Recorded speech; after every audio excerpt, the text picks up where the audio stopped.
The Lord is with you. And also with you. A reading from the Holy Gospel according to Luke.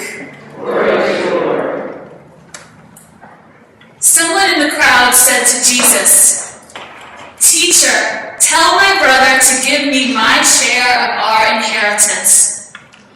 Jesus replied, "Friend, who has set me up as your judge?"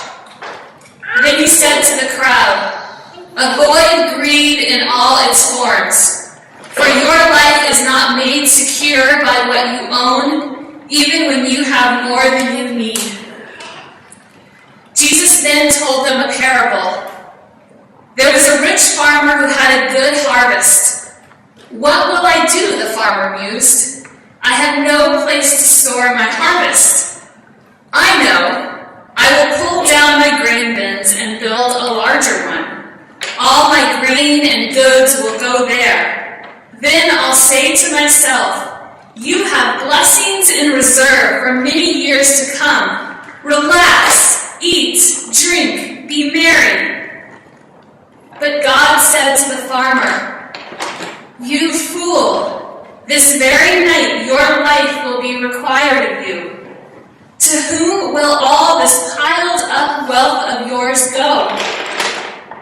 This is the way it works for people who accumulate riches for themselves, but are not rich in what matters to God. The Gospel of the Lord. Praise to you, Lord Jesus Christ.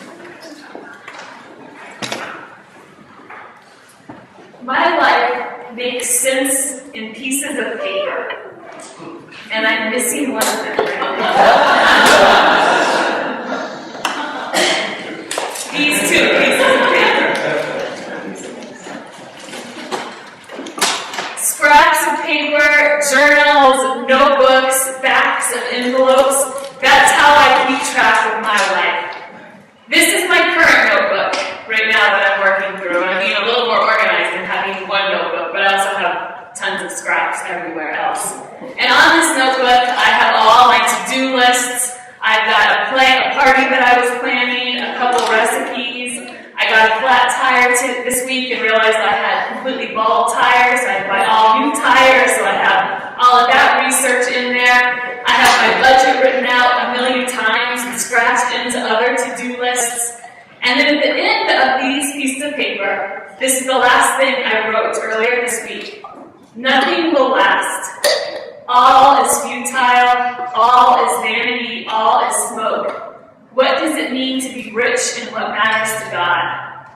On Monday, when I first read this gospel, these were the thoughts, the words that kind of struck me that I wrote down. And then the rest of my life started happening, and I went back to everything else on this list. And didn't return to this until late Friday night, when I was once again feeling anxious about life and working through my budget, and I came across this. I suspect that all of you have some form of this in your life. Whether you got it in paper version, whether you have it electronically, or whether you're one of those daring individuals that keeps it all up here somehow. We all survive by our lists and our to-dos and our productivity, and it's how we work in this world and navigate this world and get done what we need to get done. But this last page and this gospel and our first reading seem to really push against all of our lists and our to-dos and our productivity. The first reading, the translation is a little different, what we heard today. In the translation that I worked from, it's a little more commonly known. It says, all is vanity, all is vanity. We'll toil and sorrow, we won't sleep at night, all is vanity. And that word vanity is better translated kind of to like all is smoke, like everything's just going to evaporate away, nothing's going to really matter. And in the gospel, we see that kind of played out in a real life story of this man who toils and works, and he wants to be happy and married and relax and rest, but that's not what his current state is. He's anxious. He needs to store up grain. He needs to work harder and harder so that someday he can finally just relax and be at peace and sleep a restful night and be happy and merry. But we know how that story ends. His life, everything on his lists, all his to-dos, all his barns that have been built up are all dies. He never gets to enjoy and relax his life. Everything goes up in smoke. And I don't know about you, but when I read those readings, I find it really threatening because this is important. Like, this is how not only do I have groceries and get my utilities paid, but my lists and my to-dos and everything that my life is about, all of this work that I'm doing, is also how I fulfill my commitments, how I keep my responsibilities together, and also how I maintain my relationships and try to live out my life as a good person. This is important to me. This isn't smoke. This is life, you know? And I imagine that's how this man felt too. His barns, his grain, that was important. That was his work. That was his life.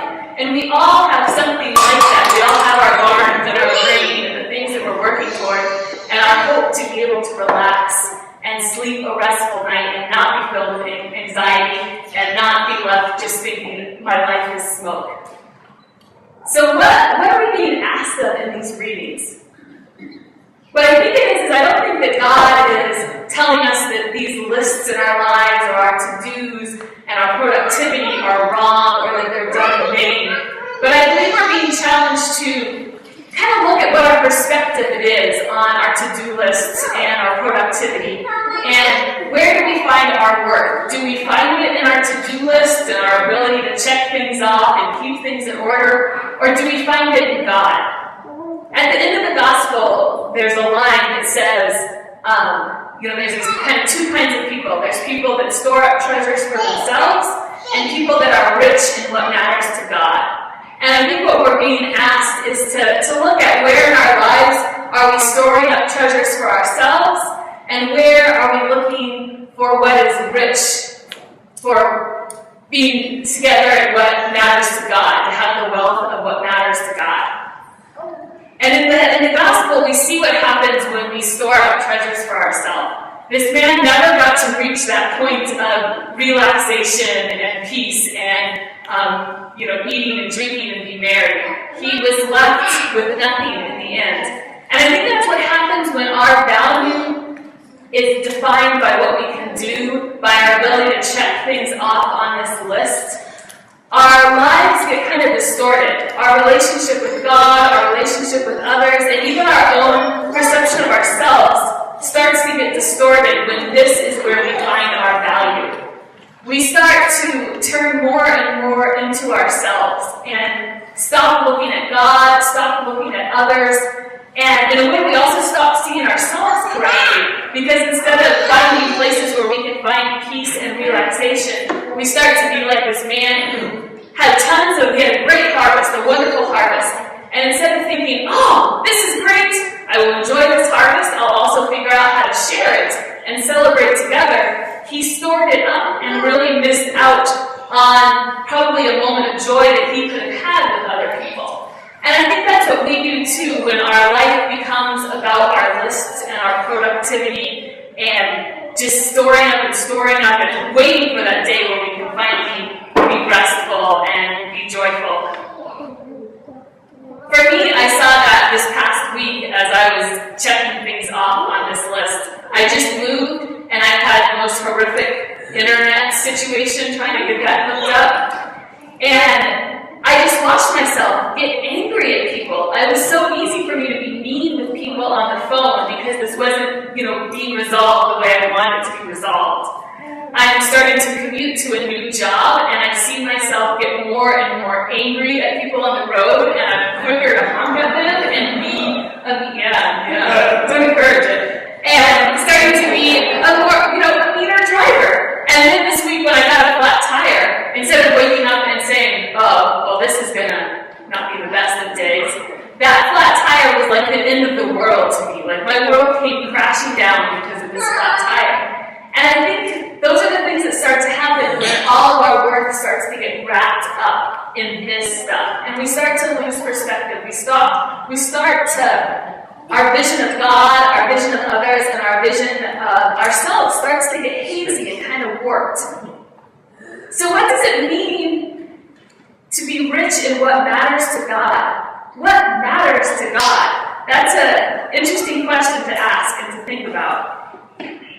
I grew up in New Mexico, And the northern part of New Mexico is really stark in its beauty, and things change really dramatically. And I know this is kind of a small picture, but this is Shiprock, which is right outside of where I grew up. This is a very holy place to the Navajo people, which is the kind of world and community that I grew up in. And what I learned, what I discovered growing up among that culture and that great sacredness for nature and land and beauty, was I found God in nature. I found God in this amazing rock that just juts out of the earth.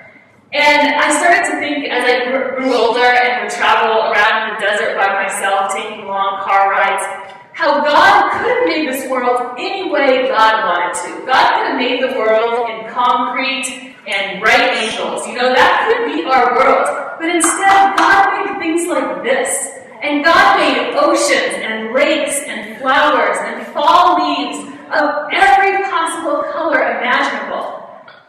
And what I realized in that is that God is this creator. God is an artist, a weaver, a potter, a painter.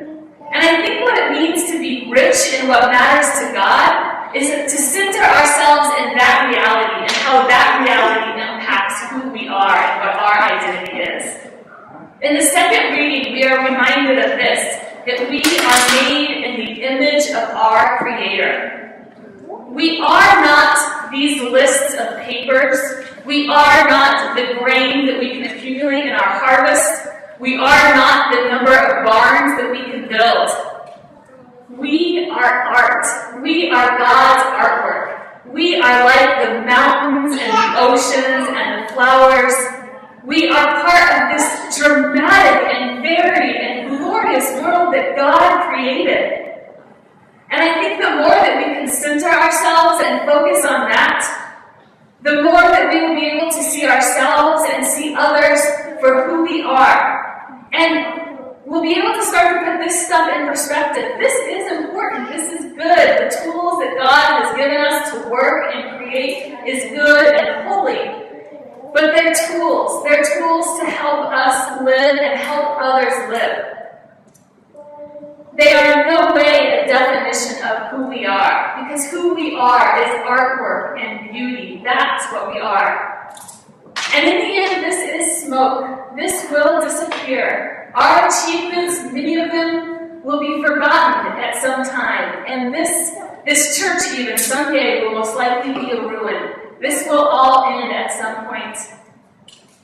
But what won't end is who we are as artwork of God. We are this kind of beauty. We are the beauty of mountains and oceans. And that beauty doesn't end. Somehow that beauty and that art and that gloriousness continues in the kingdom of God after our time here. So I think perhaps one challenge that maybe we could take this week is to start to think about what is one thing where you find God. Maybe it's nature like I do, or it's a good book, or a really delicious meal, a great conversation, beautiful flowers, and try to hold on to that one thing. And, I won't get to go home for a long time probably, but when I feel stressed out, I can come back to this and think about this and think about how God is revealed in this. And so maybe just holding on to that one thing this week and see how it might put your lists and your to-dos in perspective and just help us realize that we are not lists. We are not the barns that we've built or the grains that we've accumulated, but we are God's art, and we are called to work alongside God and cultivate more art and beauty in this world. And papers.